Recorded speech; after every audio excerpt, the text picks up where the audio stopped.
So I took this spray foam and I filled this up. You have to give it about 36 hours to dry and then it's ready to go. Now we're gonna go ahead and give this basket 2 coats of orange spray paint. So now what we're gonna do is we're gonna take and cut out the jack-o'-lantern face on some foam board. We're gonna go ahead and attach it to the basket. It's time to add all the lovely florals.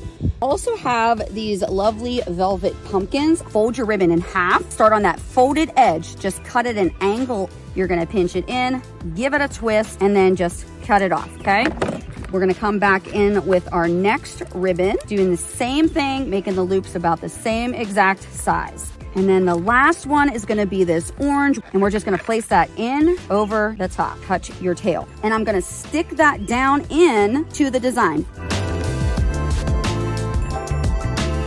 First, let's prep the pumpkins. I spray painted all of the pumpkins a basic white. I lightly sprayed the pumpkins with a green spray paint, kind of like an overspray. Once they're completely dry, then we can reattach the pumpkin stems. I took an upholstery needle and pierced through the ball to create a little tunnel.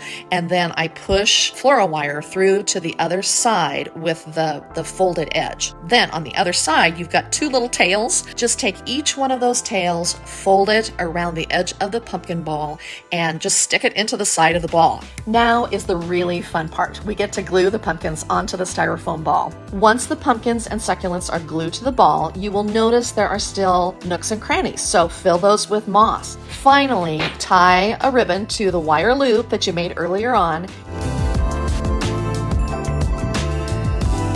Take your first 2 hula hoops and you're going to place them one inside the other. Take a zip tie and you're going to use it to join the 2 tops of the hula hoops. 2 of those together. Go ahead and use your scissors. Take off the excess zip ties right there. Turn it over. We got to do the same thing on the other side. And now it's time to put the 3rd one in. But go ahead and put it on the inside and put them together. We're going to take it outside and give it a nice paint job. Make sure the paint you use is good for plastic. So we're going to use some of these fairy lights. I went ahead and got the orange ones. They're easy to get off Amazon. They come with a remote. Go ahead and zip tie the battery pack to the bottom. This way it'll have some weight on the bottom when you're holding it steady. Go ahead and take the fairy lights and start wrapping. There's 33 feet of this, plenty to go. Next I got some 16 gauge wire. Use this and we're gonna make the stem. I pre-drilled some holes with a drill, poked it through. Make sure you have plenty of wire and just wrap it around. The last step was some small fairy lights. These are only about a couple of feet long. Zip tie the control to the bottom, is wrap it all over. Use some wire or tent stake to hold your pumpkin down.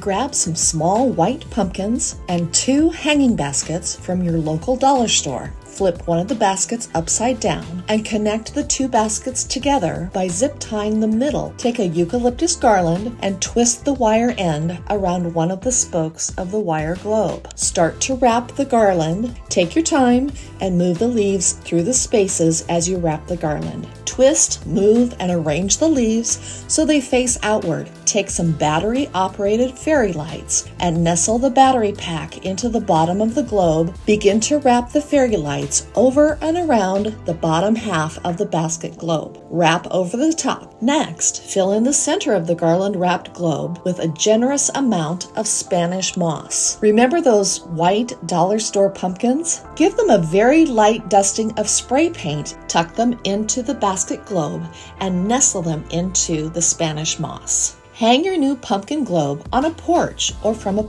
tree branch.